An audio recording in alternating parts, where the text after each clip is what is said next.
नमस्कार सगळ्यांना। तर आता लवकरच शारदीय नवरात्रीला सुरुवात होत आहे। तर 9 दिवसामध्ये 9 रंगांना खूप महत्त्व आहे असे मानले जाते।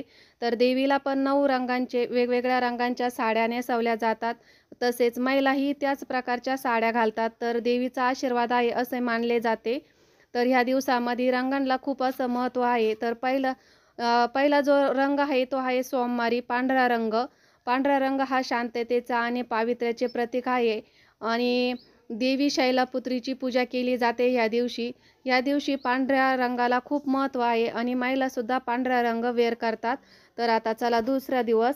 तर दिवस आहे मंगळवार आणि मंगळवारी आहे लाल रंग। रंग लाल असल्यामुळे ते प्रेमाचे प्रतीक आणि ब्रह्मचारिणीची पूजा केली जाते ह्या दिवशी। तर वार आहे बुधवार।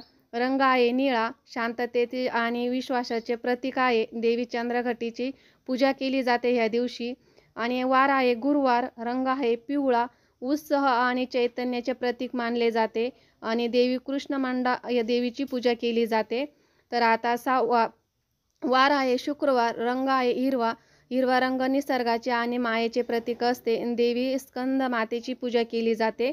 तर आता वार आहे शनिवार। रंग आहे राखाडी, स्थिरतेचे आणि बंदीचे प्रतीक मानले जाते। देवी कात्यायनीची पूजा केली जाते।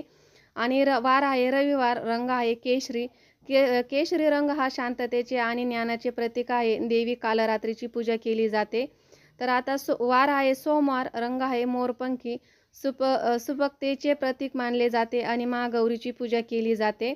तर आता वार आहे मंगळवार। 9वा दिवस। रंग आहे गुलाबी, प्रेम जिव्हाळ्याचे प्रतीक मानले जाते आणि देवी सिद्धी यात्रेची पूजा केली जाते तर बघा ह्या प्रकारचे 9 दिवसाचे 9 रंग आहे। तर हा छोटासा व्हिडिओ तुम्हाला कसा वाटला कमेंट बॉक्समध्ये नक्की कळवा। आवडल्यास लाईक, शेअर आणि सबस्क्राईब करायला विसरू नका। धन्यवाद। भेटू पुढच्या व्हिडिओत, तोपर्यंत बाय।